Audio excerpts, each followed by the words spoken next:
मदीने में आपके लिए दो खास बातें थी। एक तो ये कि मदीना में आपके वालिद हज़रत अब्दुल्लाह की कब्र मुबारक थी, और दूसरी बात ये थी कि मदीने में आपके दादा हज़रत मुत्तलिब का नलिहाल भी था। दोस्तों, उस ज़माने में सफ़र 1 महीने या डेढ़ महीने का हुआ करता था, इसलिए आपका ये सफ़र तकरीबन महीने भर का था। 1 महीने के बाद जब आप पलटकर वापस मक्का की तरफ आ रहे थे, तो आपकी ज़िंदगी में जो वाक़या पेश आया उसे देखकर आपके दादा अब्दुल मुत्तलिब भी रोने लगे। अल्लाह के पैगंबर हज़रत मोहम्मद सल्लल्लाहु अलैहि वसल्लम को अपने बचपन की उम्र में ही आपको दूसरा बड़ा झटका लगा, और अल्लाह ने आपको एक और आज़माइश में डाल दिया। दोस्तों, हुआ ये कि आप जब 1 महीने के बाद मदीना से मक्का वापस आ रहे थे, रास्ते में आपकी वालिदा हज़रत आमीना की तबीयत बिगड़ गई और वो बुरी तरीके से बीमार पड़ गई, और उसके बाद उनका इंतकाल हो गया। मक्का और मदीने के बीच अल अक़वा नाम की एक जगह थी, वहीं पर हज़रत आमिना को दफ़न किया गया, और इस तरीके से आप 6 साल की उम्र में ही यतीम हो गए। आपकी इस हालत को देखकर आपके दादा अब्दुल मुत्तलिब बहुत परेशान हुए और वो रोने लगे। एक तो ये कि पैदाइश के कुछ दिन पहले आपके वालिद हज़रत अब्दुल्लाह का इंतकाल हो गया था। अब दूसरा झटका ये लगा था कि आपकी उम्र अभी 6 साल की भी नहीं थी कि आपके वालिदा का भी इंतकाल हो गया। ये देखकर आपके दादा अब्दुल मुत्तलिब बहुत दुखी हो गए, मगर वो भी क्या करते, एक दिन तो सबको ही गुजरना है। उसके बाद आपके दादा अब्दुल मुत्तलिब ने आपको अपनी गोद में उठाया और मक्का की ओर चल पड़े। इस फ़िक्र के साथ, इस सोच के साथ, आखिर इस मासूम बच्चे के साथ ऐसा क्यों हो रहा है? दोस्तों, आप ज़रा सोच कर देखिए कि उन बच्चों पर क्या बीतती होगी जो बचपन में ही यतीम हो जाते हैं, जिनके वालिद-वालिदा का इंतकाल बचपन में ही हो जाता है। उसके बाद ऐसे बच्चों को धुतकार बड़ी निगाह से देखते हैं। फिर ऐसे बच्चों को साथ अच्छा बर्ताव भी नहीं किया जाता, मगर आपके साथ अल्लाह की मदद थी, जैसा कि अल्लाह ने खुद कुरान में इरशाद फरमाया है। क्या आपके यतीम होने पर अल्लाह की मदद आपके साथ थी, इस वजह से आपके साथ अच्छा मामला पेश आया और अल्लाह ने आपको सहारा दिया। और दोस्तों, इसके बाद आपके दादा अब्दुल मुत्तलिब आपको गम के साथ लेकर मक्का में पहुँचे। आपके घर के अंदर गम का माहौल था। अब्बू तालिब जो आपके चाचा थे, आपको इस हालत में देख के रोने लगे। अब्बू तालिब आपको बहुत चाहते थे, और अब्दुल मुत्तलिब भी अपने बेटों से ज़्यादा, अपने पोतों से ज़्यादा पैगंबर हज़रत मोहम्मद सल्लल्लाहु अलैहि वसल्लम को चाहते थे। दोस्तों, हम आपको बता दें कि अब्दुल मुत्तलिब वो शख्स थे जो कुरैश के बहुत बड़े सरदार थे। उनकी लोग सबसे ज़्यादा इज़्ज़त किया करते थे। काबा की छाँव में उनके लिए एक ख़ास फ़र्श बिछाया जाता था, जिस पर वो अकेले बैठते थे। किसी दूसरे को उस पर बैठने की इजाज़त नहीं होती थी।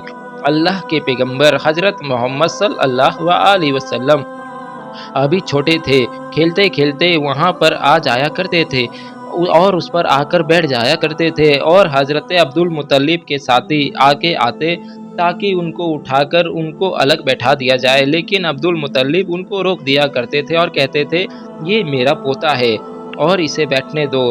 फिर आपके दादा आपके सर पर, आपकी पीठ पर हाथ फेरते और आपको अपने पास बैठा लेते थे। दोस्तों, कहने का मतलब ये है कि आपके दादा अब्दुल मुत्तलिब के दिल में आपके लिए मोहब्बत कूट-कूट कर भरी हुई थी। आपकी वो हर ख़्वाहिश का ख़्याल रखते थे, आपकी ज़रूरतों को पूरा किया करते थे। आपको किसी तरह की तकलीफ़ नहीं होने दिया करते थे।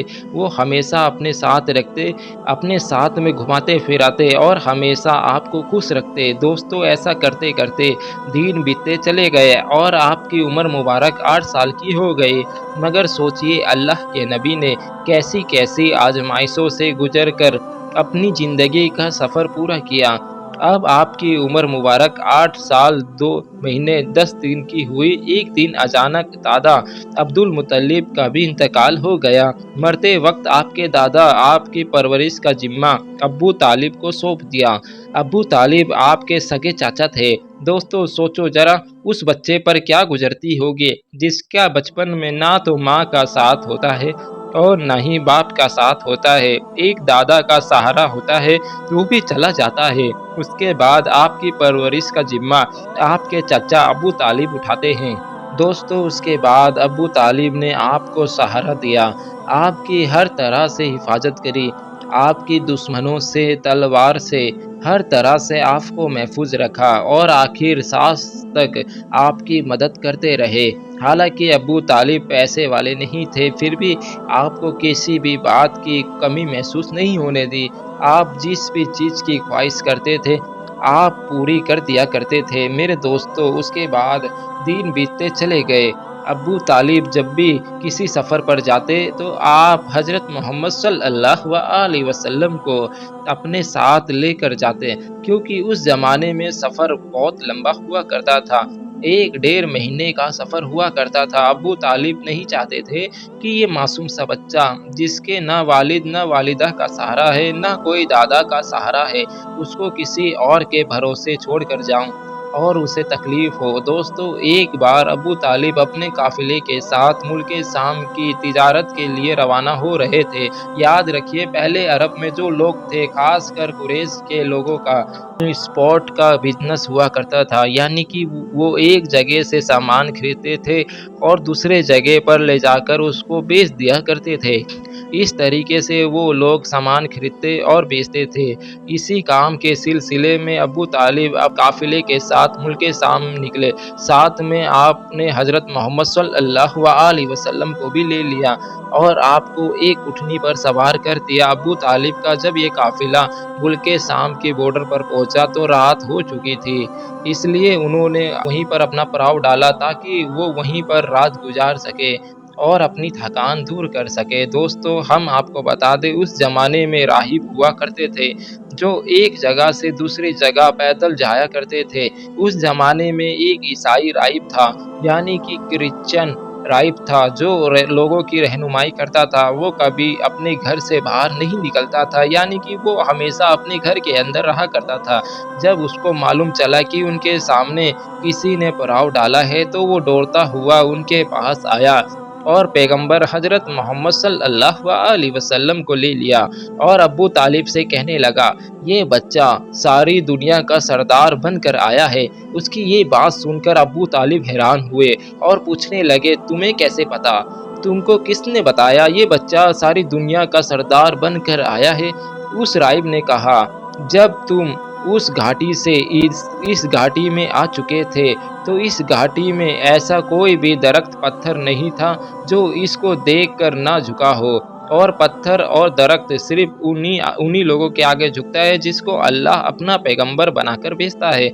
उसके बाद वो कहने लगा, तुम इस बच्चे को मुल्क के साथ साथ लेकर ना जाना, क्योंकि आगे यहूदियों से इनको खतरा है, कहीं वो इनका कत्ल ना कर दे। और मैं इस बच्चे को अच्छी तरीके से पहचानता हूँ, क्योंकि तौरात इंजील में इनके रसूल होने का जिक्र है और मैं इस बच्चे को अच्छी तरह पहचानता हूँ। इनकी पीठ के नीचे एक सेब की तरह जो नबूवत की मोहर लगी हुई है, उस मोहर से भी मैं इनको पहचानता हूँ, लिहाजा तुम इन्हें मुल्क शाम लेकर मत जाना।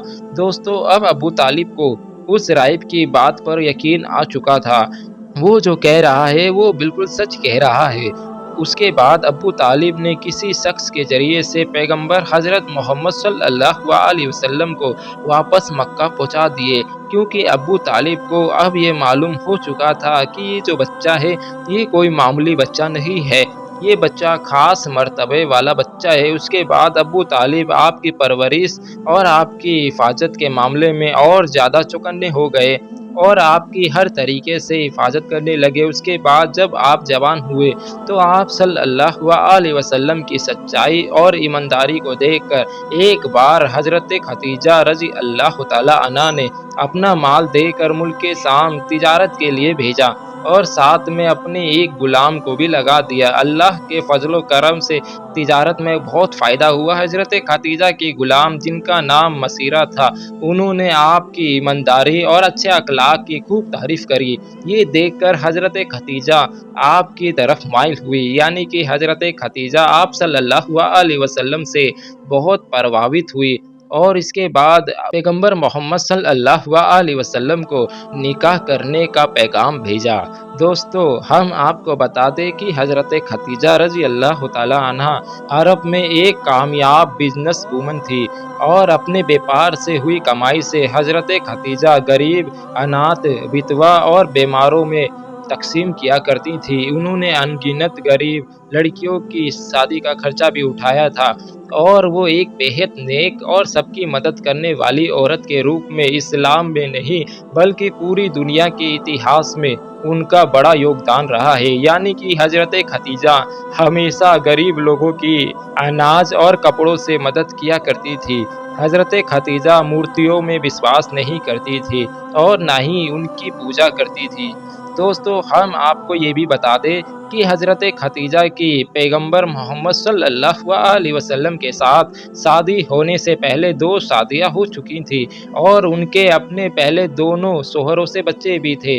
انہوں نے اپنا پہلا نکاح ابو حالہ سے کیا تھا، جن سے ان کو 2 بیٹی ہوئی تھی، مگر ان کے بعد ابو حالہ یعنی کہ ان کے پہلے شوہر کا انتقال ہو گیا، اور اس کے بعد حضرت خدیجہ نے دوسری شادی عتیق ابن زید کے ساتھ کی تھی، جن سے ان کو ایک بیٹی ہوئی، مگر یہ بھی تھوڑے دنوں کے بعد اس دنیا سے چل بسی، اور پھر یہ بیوہ ہو گئی۔ ان کے بعد عرب کے بڑے بڑے تاجداروں نے، سرداروں نے خدیجہ کو شادی کا پیشکش دیا، لیکن حضرت خدیجہ راضی نہ ہوئی، یہاں تک کہ اللہ تعالیٰ نے آپ کو پیغمبر محمد صلی اللہ علیہ وسلم کی طرف مائل کر دیا۔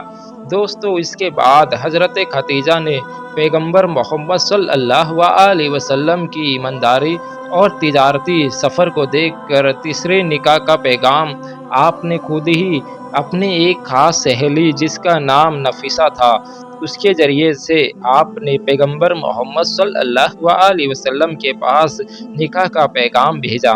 یہ سن کر پیغمبر حضرت محمد صلی اللہ علیہ وسلم نے یہ کہہ کر انکار کر دیا کہ وہ اس کے بارے میں پہلے اپنے چچا ابو طالب اور اپنی چاچی سے بات کریں گے۔